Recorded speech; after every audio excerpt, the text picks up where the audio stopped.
before you open your mouth, before you start yelling at your uncles, right? Before you start teaching, giving them the khutbah, you come and hear the khutbah and you say, I'm going to do this at home.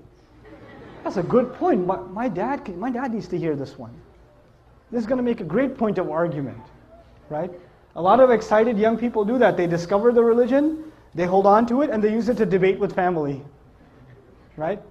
When you do that, you're basically abandoning what the messengers did. You have to have a little credibility first. When you turn to the religion, you become the best son, the best daughter, the best husband, the best wife. Speaking of the best husband, I want to tell you a story. A really good one on this subject, making people conscious of Allah. You don't just invite people to have taqwa of Allah with your words. Your character says a lot. A friend of mine, he became a friend actually on a short trip, told me about how he was raised in a Muslim family. He's Guyanese origin, and in Guyana there's Muslims that are committed, and there's Muslims that have mixed their religion with Hinduism, and some Muslims that are just Muslim by name, and they've completely almost lost everything of the religion. They almost know nothing of the religion. So as he was growing up in New York, he almost completely just wasn't even practically Muslim. He used to, get into fights with his mother. He went to jail a couple of times. He was in gangs, all kinds of stuff. Later on in life, he decides he wants to, he's looking for God. And he knows at least by name he's Muslim. I think his name was Muhammad or something, right? By name he's Muslim, so he should look into what religion first? Islam. So he starts looking into Islam, starts going to the masjid, starts learning how to pray again, becomes more serious. At the time he was, he had married his girlfriend who was Christian or whatever. Right? He starts becoming more serious about the religion. And then his wife notices that he's praying. And the beer is gone from the fridge. And he's not going out with his drinking buddies. And he doesn't go to Atlantic City on the weekends. He's a different guy. Something's changed, And he doesn't say anything to her. Just on his own, he didn't yell at her, didn't tell her to, put a hijab on or whatever, lose all her friends. He didn't do any of that. He went to a scholar, and I make dua for the scholar that he went to. He didn't tell me his name, but he said, I went to my scholar, and I told him, look, I'm becoming more and more aware of Islam, but my wife, of course, is a Christian, and she's not even a practicing Christian. She's just kind of what I was before. She's exactly like I was before. How do I help her?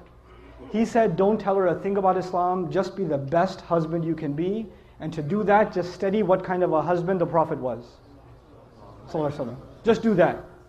Don't worry about what you need to tell her. Worry about being the best possible husband, and that is the sunnah of the Messenger ﷺ. The Messenger would buy his wife gifts. The Messenger would joke with his wife. The Messenger would spend time with the mother of the believers.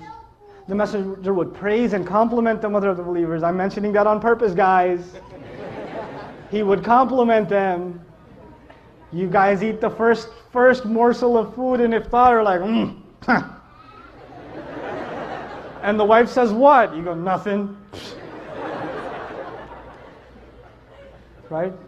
You drink, some of the desis here drink the first little sip of lassi. Look, I know the economy's bad, but are we really that short on sugar? Or, Very painful for you to say a compliment. I understand, especially for those of you that come from my original country, Pakistan. For you to give a compliment to your wife can cause an ulcer. So I understand, but it's a sunnah, guys. Good food. That's amazing.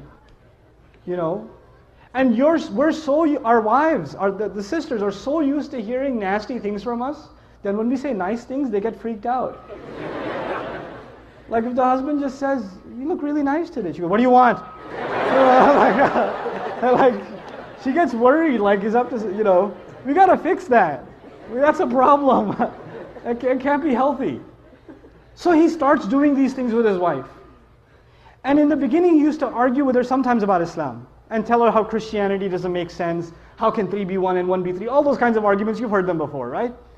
And none of those would work with his wife. None of them. He's like, no, I'm a Christian and that's it. Jesus is in my heart. Leave me alone. 3 years go by. He stops talking to her about Christianity and how dumb it is or whatever. Stops debating with her. He's just being what he can be as the best husband. And one day he's making maghrib and his wife joins him in salat. And he's in salat. It messes up his salat. Right? What's happening here? Right?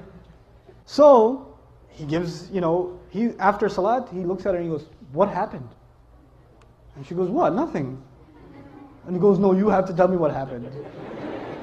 And of course she says what pretty much any wife would say, it's complicated. Alright? But eventually she tells him, and she tells him, look, I've never seen a husband like you. My dad wasn't like that. I've never seen a father like you. The way you are with our child, I've never seen a father be like that. It's so beautiful. This religion can't be wrong.